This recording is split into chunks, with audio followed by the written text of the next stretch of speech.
et vous évoquez un sujet tabou, le racisme intracommunautaire, et vous dites que les histoires d'amour entre Noirs et Arabes sont très mal vues, sinon interdites. Oui, c'est vrai.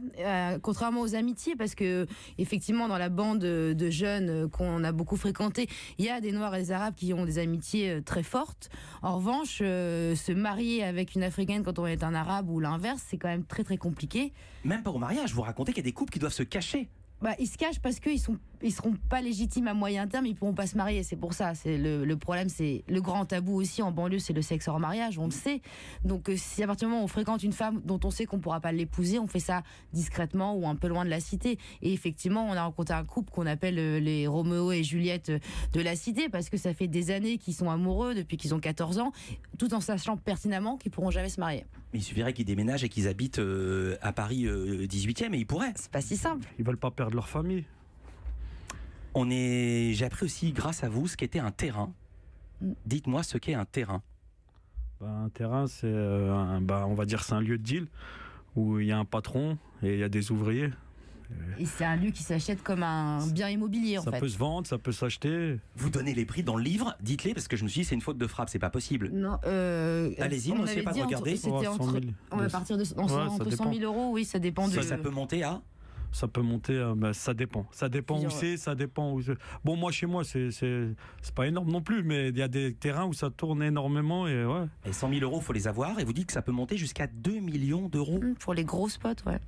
Pour les gros spots. Mais c'est plus la drogue, on va dire. C'est pas la résine de cannabis ou autre chose. C'est plus. Ceux à 2 millions, c'est plus de la blanche, en gros. Et les 100 000 euros, c'est un terrain moyen de shit.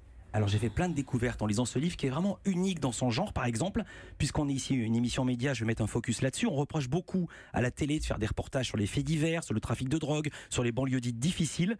Et j'ai découvert que c'est en regardant Enquête exclusive ou 66 minutes, par exemple, que les délinquants apprennent le métier.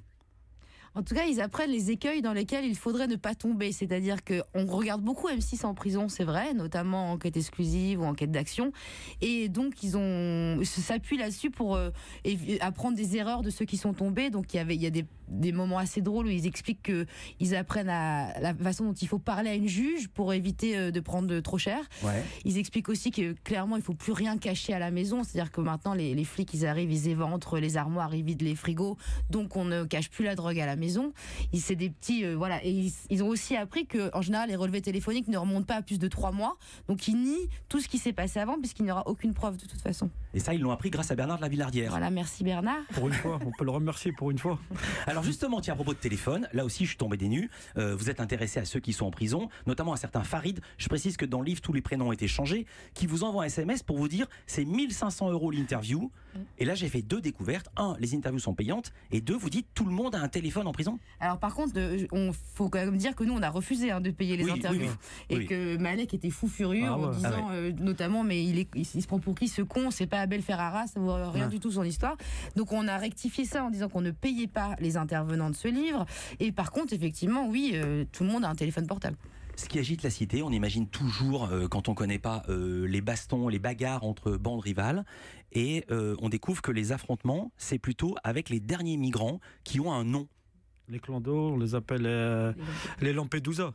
Les Lampedusa. Parce qu'ils ils viennent de là-bas. Bon, maintenant, c'est autre chose. Il y en a d'autres, maintenant, de Syrie ou d'autres. Maintenant, en fait, on a toute la misère du monde dans le quartier, quoi. Et c'est là où ça se bastonne dur. Et Malek, votre papa, dit à un moment, aujourd'hui, on file le RSA à n'importe qui et on accueille toute la misère du monde. C'est-à-dire, ce sont les premiers immigrés qui veulent pas des seconds ou des troisièmes. Ouais, parce que nos parents à nous, comme moi, mon père, que j'aime, mon père, en fait, quand il est venu, c'est pour bosser.